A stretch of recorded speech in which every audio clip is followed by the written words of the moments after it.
Welcome back to Restaurant Food Fest, everybody. What are we doing this week? What is this month, anyway? This is Viewer's Choice Month. So we had a viewer with a choice. Yes. Who would be? Once again, it's Miguel. Go ahead. Expound on that. Miguel sent us an email and said, you know, seeing as it's Viewer's Choice Month, how about make some gnocchi? So we're making gnocchi for Miguel. And since Miguel is our #1 correspondent, Yes. which we found terribly hilarious when you mentioned it last week because he had sent 2 emails. Well, now he sent 4. Everybody sends singles. That's typically how it goes. We do get, you know, a bunch of emails coming in, but they're one-time shots. So that's why I was kind of, Miguel and I were teasing you a little bit about the way you said that last week. Well, it was the truth. It is the truth. When it is the truth. When all you get are 1s and you finally get a 2, that makes you #1. Yes. So in doing his part, Miguel sent in a couple questions, and one of which I had never heard of and can't seem to find. But I'll check around with some chefs I know and see if they've heard of it, which is the high-low cutting. And Miguel said he thinks it's the way you use the knife. And you're probably right, but I don't know, and I can't answer you explicitly because I've never heard that expression.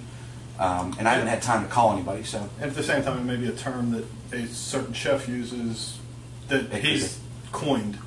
It could be, because I checked all my books from school and checked some places I go to on the internet, couldn't find it. So I'll take a look and see with some of the personal chefs that I know. What was the other one? Onions. The onions. What's onions. the difference between sweated, caramelized, and sauteed? Well, sweating, the difference in sweating and sauteing is real fundamental when you start. Generally, they tell you when you want to sweat something, you start with a cold pan, cold oil, and cold product. Put it in, let it come up to temperature, because that way when you sweat it, if you think of the word sweat, it's releasing some of the liquids, but it's not browning it. So you basically want to do it over really low heat, bring it up to temp, and when they get translucent and soft, that's when they're done, but they won't have any color. Sauteing, on the other hand, is, you know, you start with a hot oil, hot pan, and you're looking to cook them very quickly. And generally in sauteing, your idea is to not make them wilted soft, but you still have a little bite to them. But that just all depends on how much you cook them. You're going to get color when you saute. Caramelizing is actually a completely different process, but when you're dealing with onions, when you say caramelizing, all it is caramelizing sugar. So when somebody says they're caramelizing something, that means there's sugar in the product. Really doesn't have a lot to do with how you cook it. So like making a candy onion. Yes, or making candy itself. To caramelize sugar, you bring it up to heat and you brown it. You turn that sugar from white to a caramel color. Now onions have a lot of sugar in it. So to get them to do that, you can do it over low heat. It just takes a long, long time. Like if you're going to make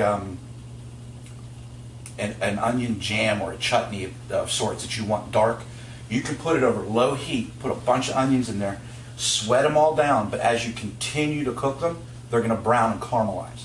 You can also do it really quick, like if you want to caramelize a steak.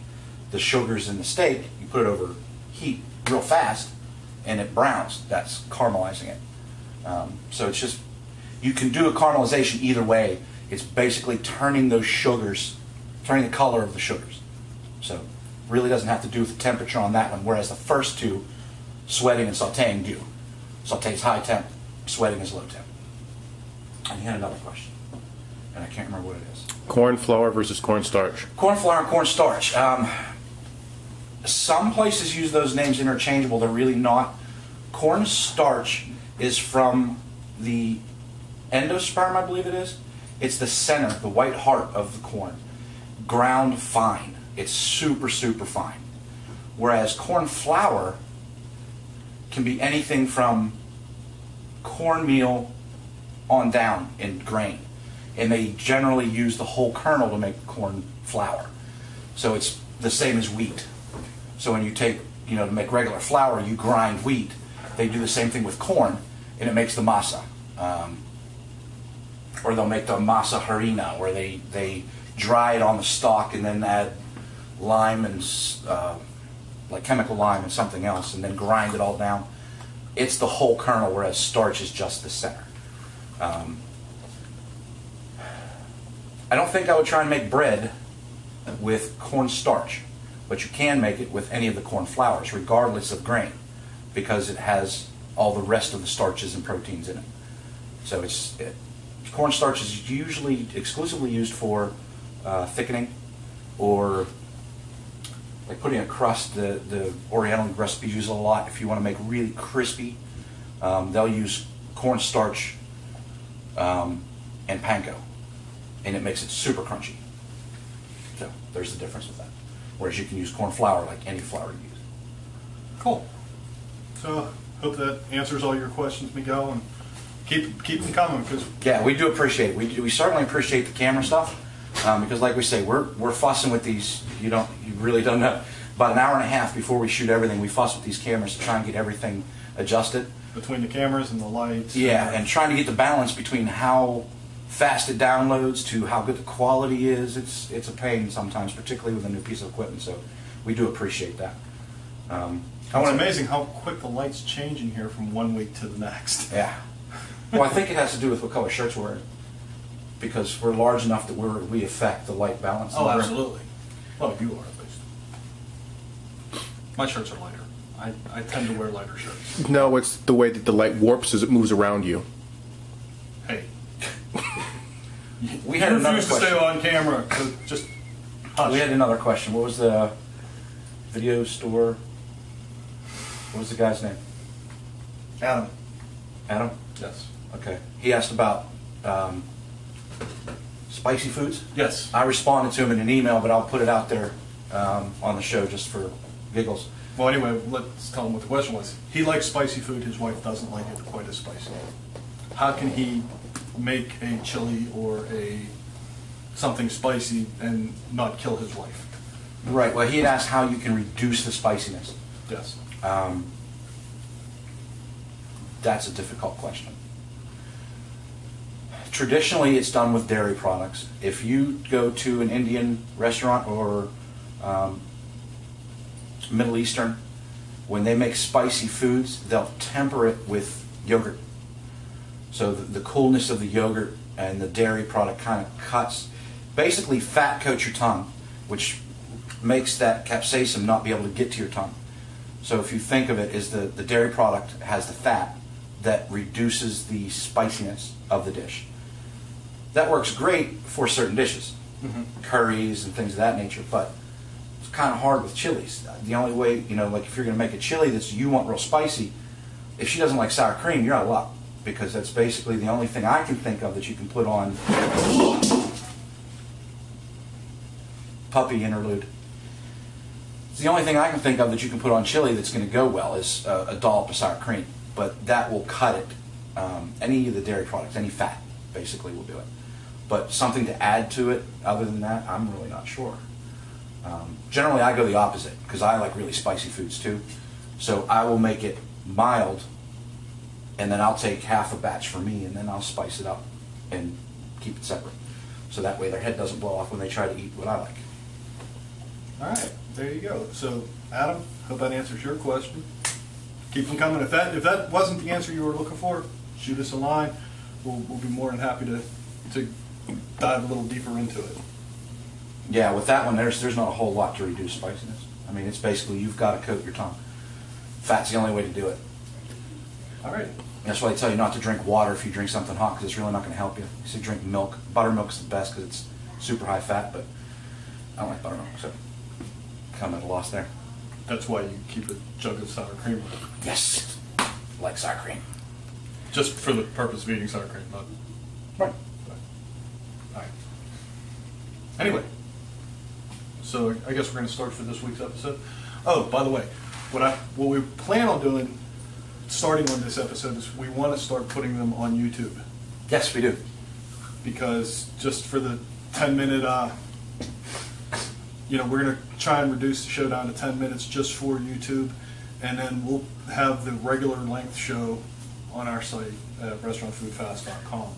Basically, Wardy's going to edit all of this jabber out of it Into 10 minutes. and he's going to condense it just into the cooking. 10 minutes, put it on YouTube. So that you know, we're going to try and help the community, more community members find us, and at the same time, you know, grow the community. Yes. So this is another one of our social engineering techniques. You make me itchy. Whatever. Thank you. There goes Dunham again. All right. So gnocchi. we're making gnocchi. We're making gnocchi. Why? Because I'm, Miguel said so. Well, because Miguel said he makes a good gnocchi and he wanted to see how I do it.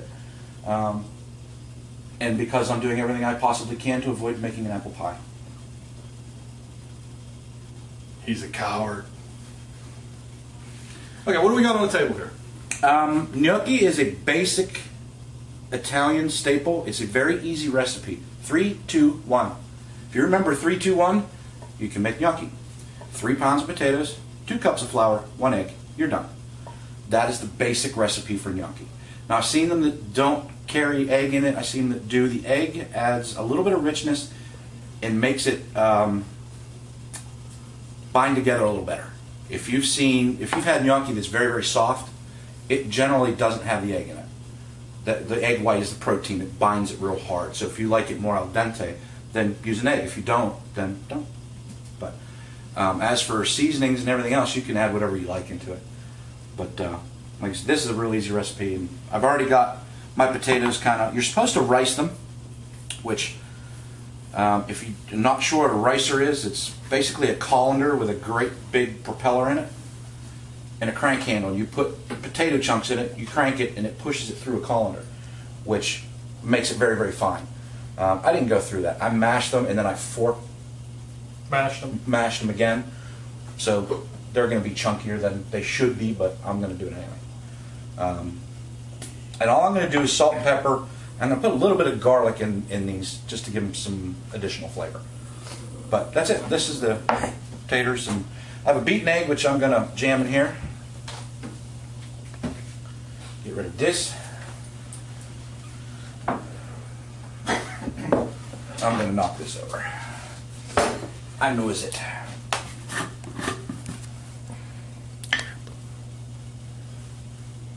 Flour.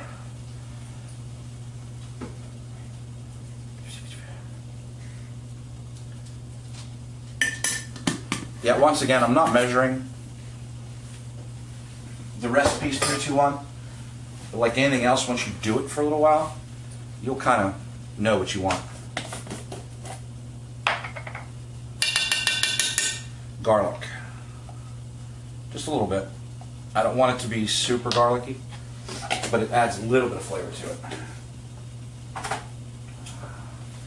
Could you substitute garlic powder? Sure can.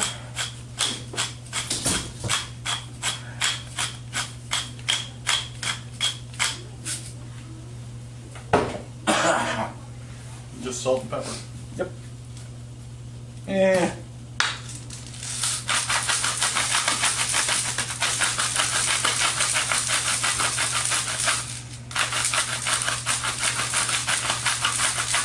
So Wookie's back there dancing to the salt shakers. Got a good beat, just can't dance to it.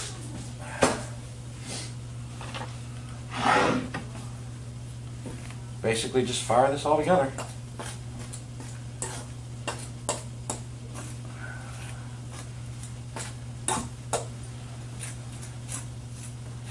I'm kind of going to get it together here with the fork, and then I'm just going to dig in with my fingers here in a minute.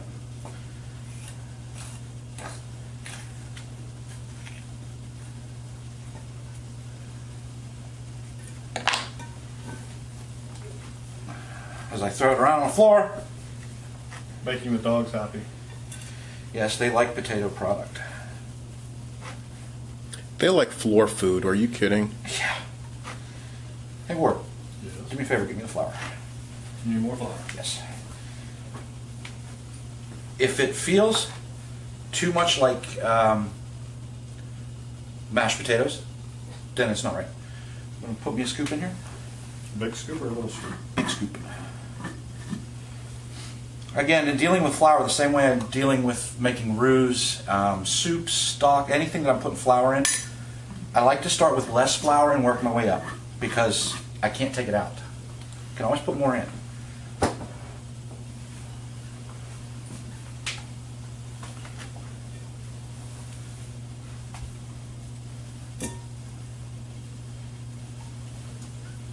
See, that's coming together a little better.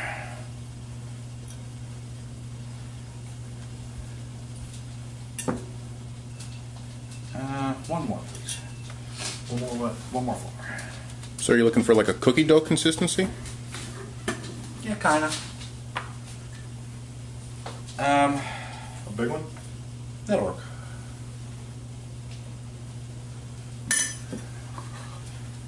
I'm looking for, I don't know, I guess the way I look at it is I'm looking for the same consistency as when I'm making like the Czech dumplings. I want it to be malleable, I want it to be rollable, I want to feel the flour holding it together, but I also want to feel the softness of the potato in it. So once I get it to that point, kind of where it holds its own shape, and it's not falling apart like mashed potatoes do, that's what I'm looking for.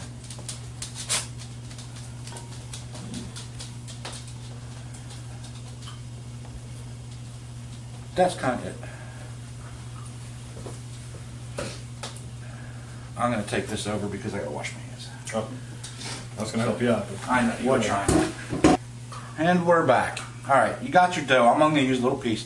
This is the easiest way I've found to do it. So I take a hunk of the dough.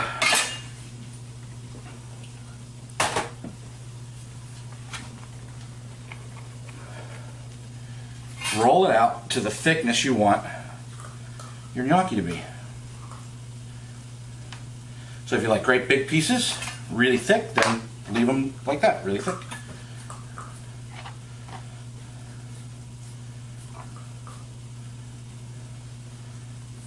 And basically everybody remembers this from kindergarten. Just roll these things out. Spread your fingers as you go. Try to get them even. You know, it's the old Play-Doh rope. It's real easy.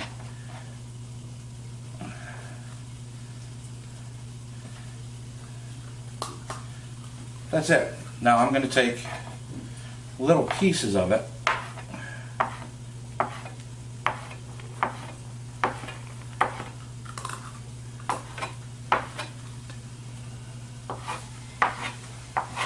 And just cut that one in half. So you've got that size. Now traditionally they thumb them. They put a little dent in them. I guess it's to make them cook all the way through. There's also cavatil boards, they call them. They're ridged boards where you roll them off it. Personally, I don't like that. I like mine to be very toothy. So I don't put a little dent in them. I like them just like this. So I'm just going to take these and drop them in water.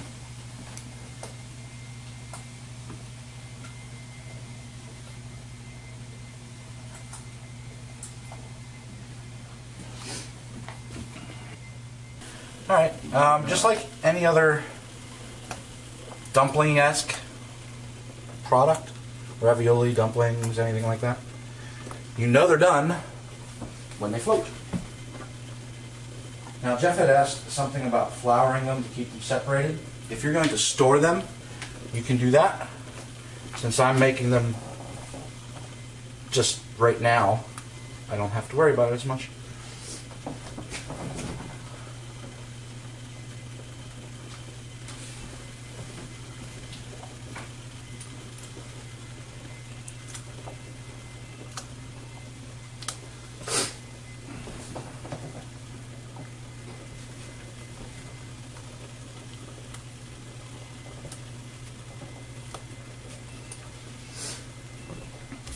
And that's pretty much it. They're all floating.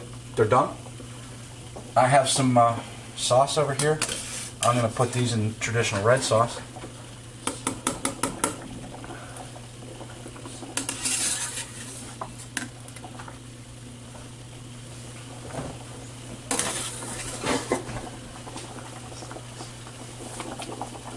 That's it.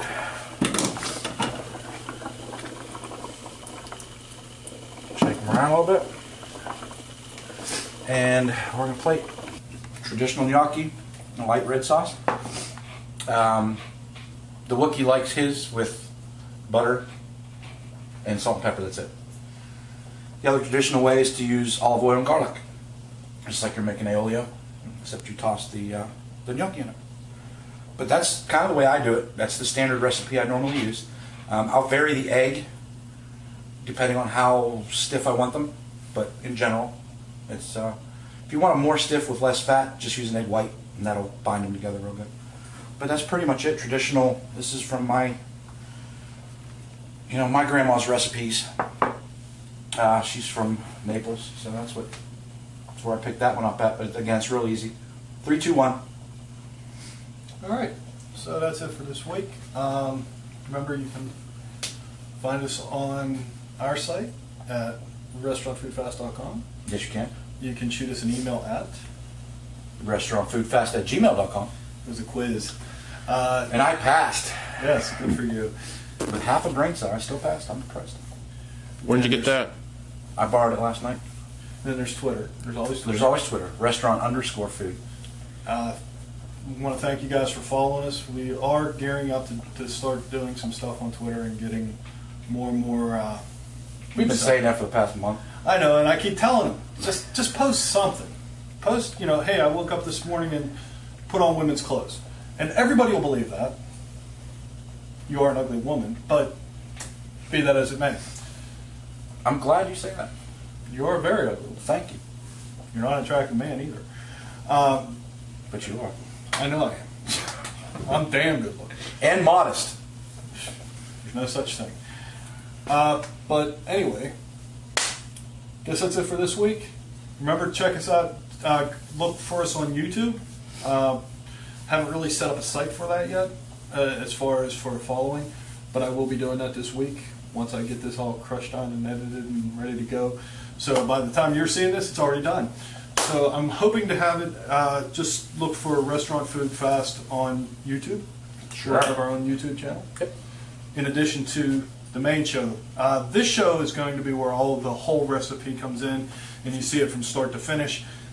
That one's going to be a little bit shorter. Just the cooking time. Just the cooking time. We're going to chop a lot of the cooking time out in order to get our hit No, 10 we're not going minutes. to chop the cooking time out. We're going to chop the rambling out. Yeah, but we're going to get 10 minutes. Yeah, under 10 minutes. Right. So it might be 9:59, but it will be under 10 minutes. That's right. It'll be, so we'll probably call that the Restaurant Food Fast Quick Hits.